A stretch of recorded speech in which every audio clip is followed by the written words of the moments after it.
Hey Marista, it's Kayla here from Dave Wright Nissan Subaru. As I promised, I was going to go over some of those interior features with you and show you how some of these interior features work. So I'm going to start over here on the door. So this is going to be where you can change your mirrors. So you turn it one direction or the other and it moves kind of like a joystick does to move that mirror up and down for you. You've got your lock and unlock buttons here. You've got your windows here. This button here is going to lock those back windows from being able to move.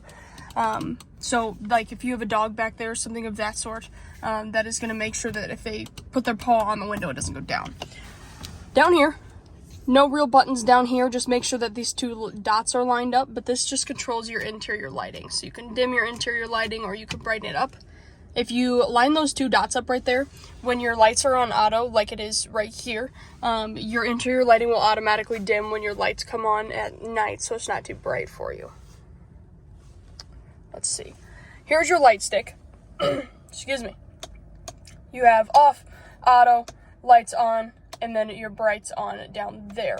I would just suggest leaving it on auto. If you leave it right there, then your lights will turn on for you when they need to. They'll turn off when you need to.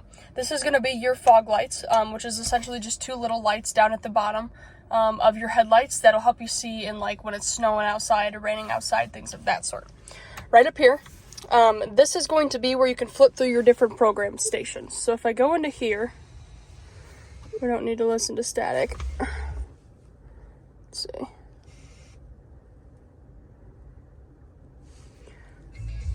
Say I set my program station here, but I want to go back to that program station. I can click this here, and that's going to send me just back and forth between your different program stations. This is going to be your source. This is going to go from AM, FM, Sirius XM, Bluetooth, and then back around.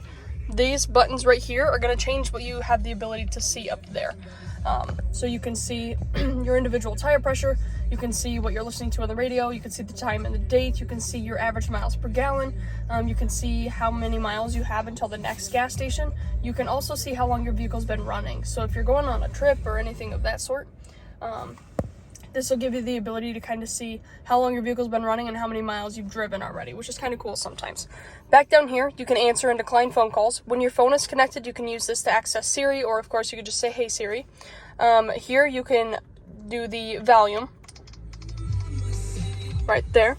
Over here is going to be your cruise control. So this is how you turn your cruise on. If I click it, it'll tell me eyesight's disabled because I'm inside. But this is how you turn it on, and you'll know because it looks like this up on the screen. You can set and reset your cruise. These two buttons here are going to be the distances between the vehicle ahead of you and which you want to stay. So if you want less distance, if you want to be closer to the car ahead of you, you just decrease that distance. If you want to be further away from them, you increase it. This button here is going to be your active lane centering. When I click this, what it shows up there is going to be that little steering wheel icon right there. What that's going to tell you is that your active line centering is on. It's not active yet because there's no lines to read inside of the showroom here. But when you're on the interstate, it will then turn green and be able to tell you, hey, it is reading those two lines and doing the job that it's supposed to do. That was that button there. This is going to be like a sport mode, so you can click that button and that'll put you in sport mode. You can click that, it'll go back into intelligent mode. Every single time you turn your vehicle off and turn it back on, it will go back into intelligent mode. But if you want quicker RPMs, you can click that sport mode and that will just get you up and going a little bit quicker. On to this screen over here. Now it might seem like there's a lot to it, but I promise you there's not. If I click this home button here, there's excuse me, a few self-explanatory apps here. You can kind of move these apps around just as you would on your iPhone. You can take this one. This one is no longer existent and will soon be phasing out, so that app won't exist anymore here pretty quick. So I just like to put that on the other screen. That way something else can fill this screen besides just a dud button like that. So you've got your radio, which is going to be your AM, FM, and Sirius XM. You've got media, in which will take you to where you listen to your music the most. Apple CarPlay, Android Auto, or like if you've got it plugged into an aux cord or something crazy like that. Your phone, you can click into here. Now this is where you're going to have the ability to connect a phone. I'm sure you've already done that. But as soon as you connect your phone and get Apple CarPlay set up, when you click that home button, it'll take you straight to Apple CarPlay because that's just what happens to work a lot quicker than anything else does. So inside of this app screen, you can click in here. This is going to be an app that SiriusXM charges an astronomical amount for, but you have it for a little while. This is going to show you the nearest gas stations with their prices, things of that sort, parking, all of those fun jazzes there. My Subaru, I set you up with a My Subaru account, so it should do more than this one does. It'll bring you into where you can set a service appointment, or you can access roadside assistance. You do have 24 hours of roadside assistance with your new Crosstrek. So if you need anything at all, you can always contact roadside assistance right there. Car info. This is going to give you the ability to see like your all-wheel drive system and things of that sort. If you're ever stuck anywhere, this is going to show you which tire you're slipping on. Maintenance, this is going to show you your maintenance intervals. So every 6 months or 6,000 miles, you should be getting an oil change on your vehicle. So that's something definitely not to forget. In here on your settings, it's going to be like your clock, some display settings, things of that sort there. Not much to change inside of here unless you want to. This is just how Subaru says that this vehicle is functionally running. You can add anniversaries, you can add birthdays, all of those fun things. I like doing that. My family likes doing that when they get inside of my car and it's almost their birthday and my Subaru tells them happy birthday, or gives me a reminder that their birthday is in 5 days so I don't forget it. Over here, you've got phone settings, radio settings. You've also got car settings. Now, this is going to be the most important one because if there's any feature up here in this eyesight that you don't like, you can turn it off here. So, like your lane departure warning, for instance. If you don't like it when it beeps at you when you get outside the lanes and things like that, those things can be turned off right inside of here. So we click eyesight. You've got lane departure warning. Right here, you can turn it off. You can turn all the functions on, things like that.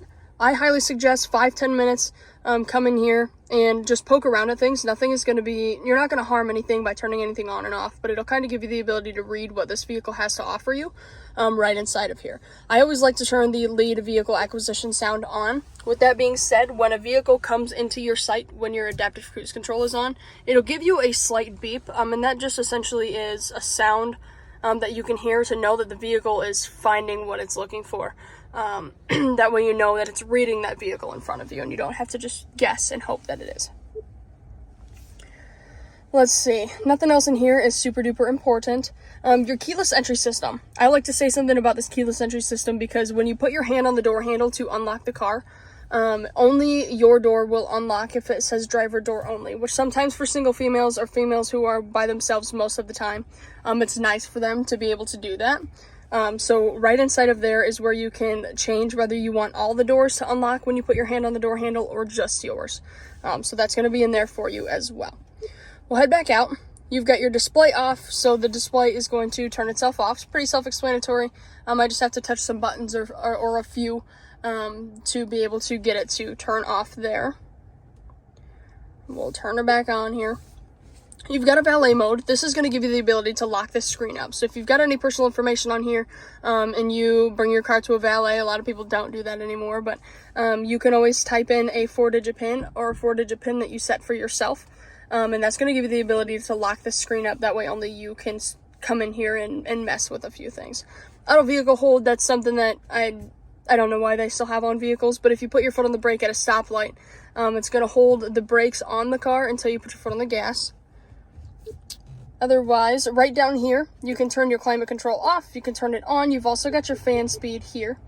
You can click into here, and this is going to be like your control panel for all of it. So if you want your AC, things of that sort on, you've also got your climate that is right there, and as well as where your fan speed is going.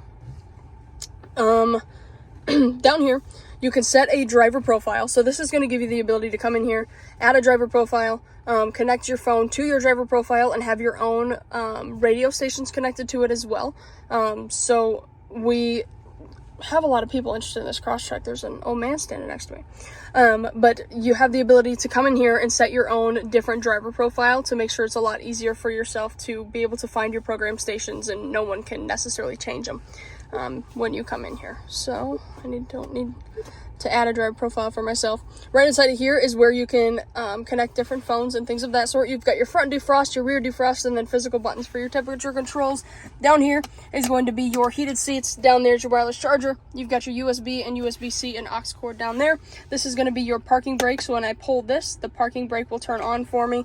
I put my foot on the brake and push it, and that parking brake will turn off. That's for if you're on any steep hills and things like that. Down here is just a cigarette lighter to help you out there. There's another person. But if you have any more questions on anything inside of this car, you feel free to reach out to me absolutely anytime. I would love to be able to help you out. So just give me a call and let me know. Don't forget, Samantha Rue is going to reach out to you in about 2 weeks or so to answer more of your questions for you. And then Subaru is going to reach out to you with a Subaru survey asking how I did as a sales consultant. So that's super important to me as well. But I hope to hear from you super soon.